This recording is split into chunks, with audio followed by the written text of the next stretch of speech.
हाँ, तो मेरे प्यारे बच्चों आप सभी को नमस्ते। आप लोग कैसे? हम उम्मीद करते हैं कि आप लोग मस्त हुए और जस्ट हुए। ठीक है, तो आप सभी के बीच जो है आज की क्लास हम लेने वाले हैं केमिस्ट्री का। ठीक है, और केमिस्ट्री का इंट्रोडक्शन दे चुके हैं। अब केमिस्ट्री का जो है क्या फर्स्ट क्लास है, और केमिस्ट्री में बिल्कुल डिटेल से बताएंगे, तो आप जो क्लास को एंड तक देखिएगा। अब देखिए, सबसे पहले केमिस्ट्री में जो फर्स्ट चैप्टर का नाम क्या है, तो फर्स्ट चैप्टर का नाम है ठोस अवस्था। और ठोस अवस्था का जो है इसके बारे में किस प्रकार से पढ़ेंगे पूरा जानकारी देने वाले हैं। और इसको सबसे पहले हम शुरुआत करते हैं। ठीक है, तो ठोस ठोस अवस्था चैप्टर जो है फर्स्ट केमिस्ट्री का चैप्टर फर्स्ट क्या है, ठोस अवस्था, जिसको बोल इंग्लिश में बोलते हैं सॉलिड स्टेट। क्या बोलते हैं? Solid state. अब देखिए इसमें जो है सबसे पहले लोग क्या जानेंगे, पदार्थ कि जो है पदार्थ किसे कहते हैं। ठीक है, बहुत सारे बच्चा होगा जो है मैट्रिक में पढ़ चुके कि पदार्थ किसे कहते हैं, वो भी जान चुका होगा, या फिर जो है इंटर में पढ़ा होगा पदार्थ किसे कहते हैं। या फिर जो बहुत सारे बच्चे जो है 7-8 में भी पढ़ लिया होगा, लेकिन हम बताते हैं कि पदार्थ किसे कहते हैं। पदार्थ जैसे ऐसी कोई भी वस्तु जिनमें द्रव्यमान हो और वह आयतन घेरता, ऐसा कोई भी वस्तु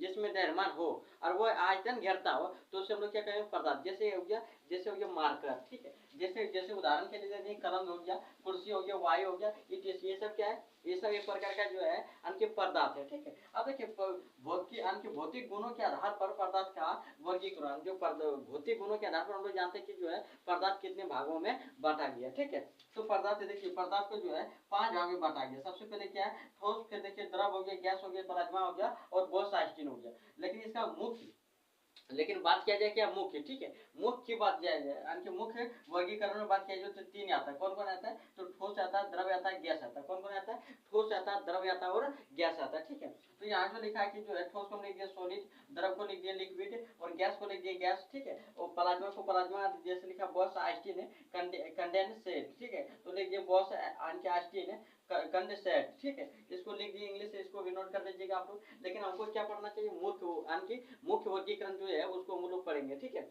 जैसे क्या हो गया, मुख्य वर्गीकरण में है ठोस, द्रव, गैस। ठीक है, ये सब के बारे में पढ़ेंगे। अब देखिए रासायनिक गुणों के आधार पर पदार्थ का वर्गीकरण। देखिए ये जो हम लोग पढ़ेंगे पूरा डिटेल से नहीं, लेकिन आप लोग को समझने के लिए बता दें कि पदार्थ को इसके आधार पर भी बांटा गया है। ठीक है, जैसे यहाँ के पदार्थ जो है, पदार्थ को सबसे पहले जो 2 भाग में बांटा गया, शुद्ध पदार्थ, एक क्या है, मिश्रण।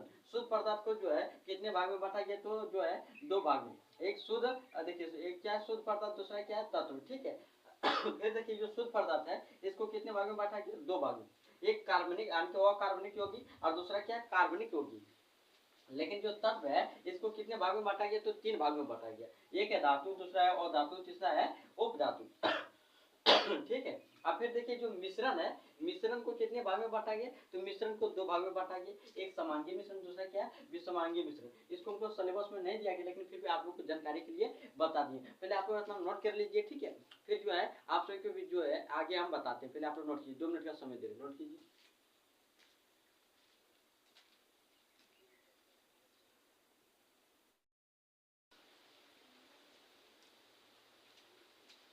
हाँ, तो मेरे प्यारे बच्चों आप लोग नोट कर लिए होंगे। ठीक है, तो आप सभी को क्या बता रहे थे, हम बता रहे थे जो है ठोस, ठोस का वर्गीकरण। ठीक है, आप ठोस का वर्गीकरण बता दिए, रासायनिक रूप से भी और भौतिक रूप से भी बता दिए। ठीक है, तो आप लोग को जानकारी हो गया होगा। तो हम आप जाते हैं मेन टॉपिक पर, क्या पढ़ेंगे, तो ठोस पढ़ेंगे। ठोस किसे कहते हैं। ठीक है, देखिए ठोस जो है, ठोस जिसको बोलते हैं सॉलिड पदार्थ की वह व्यवस्था जिसका आयतन और आकृति दोनों ही निश्चित, यानी कि उसका आकार और आयतन दोनों ही क्या होता है, निश्चित होता है। ठीक है, क्या होता है, निश्चित हो, उसे ठोस कहते हैं। उसे हम लोग क्या कहते हैं, ठोस कहते हैं। ठीक है, जैसे हो गया किताब, किताब को ना तो हम लोग दाब कर ऐसे कर सकते हैं, उसका जो आकार और आयतन है वो क्या रहेगा, अंक निश्चित रहेगा। ठीक है, फिर देखिए पेन हो गया, कुर्सी हो गया, बोर्ड हो गया, ठीक है, रिमोट हो गया, ईट हो गया, इत्यादि, ये सब क्या ठोस पदार्थ है। ठीक है, फिर देखिए जो ठोस पदार्थ होगा क्या, तो थोड़ा सा सटा सटा रहता है, यानी देखिए इस प्रकार से सटा सटा रहता है। इसको दरनाक, यानी कि इसको जो है, इसको क्या करेंगे, दरनाक करने पर क्या जो पानी जैसे ऐसा हो जाएगा। ठीक है, अब फिर जो जब इसका क्वथनांक हो जाएगा, यानी कि जब इसको गर्म किया जाएगा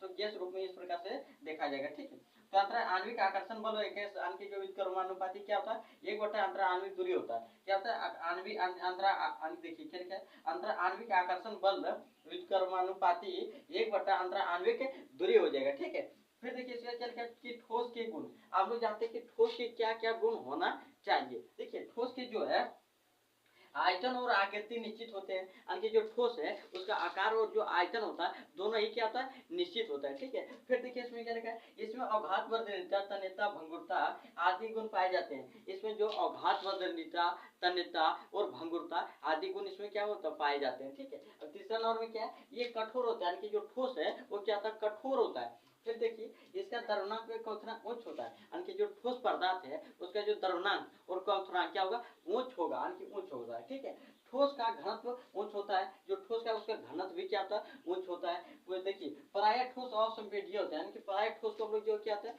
नहीं दबा सकते। ठीक है, असंवेदीय होते हैं, इनमें विसरण विसरण गुण नहीं पाई जाती है, और जो ठोस पदार्थ है इसमें विसरण गुण नहीं पाया जाता है। ये देखिए फिर जो है 8 नंबर की, इनमें अंतरा आणविक दूरी निम्न होता है, इनका जो अंतरा आणविक दूरी होता है बहुत कम होता है। जैसे आप लोग यहाँ देख सकते हैं इसका अंतरा आणविक दूरी बहुत ही क्या होता है, निम्न होता है। ठीक है, बहुत ही निम्न है। देखिए ज्यामिति के आधार पर ठोसों का वर्गीकरण, यानी कि जो है इसको ठोस के जो है, ठोस यानी कि लिखा है ठोस के गुण, जो ठोस के गुण है ना, इसको बिल्कुल कितना दे दिए, 8 दे दिए, इसके 8 गुण दे दिए। अगर आप लोगों को क्वेश्चन पूछता है तो 5 वो लिख देना है, काफी हो जाएगा। ठीक है, फिर देखिए हम लोग जानते हैं कि ज्यामिति के आधार पर जो ठोसों का वर्गीकरण, यानी कि ज्यामिति के आधार पर जो ठोसों का वर्गीकरण किया गया वो कितने भागों में बांटा गया और यानी कि कितने वर्गों में बांटा गया। ठीक है, तो सबसे पहले जानते हैं ज्यामिति के आधार पर ठोसों का वर्गीकरण।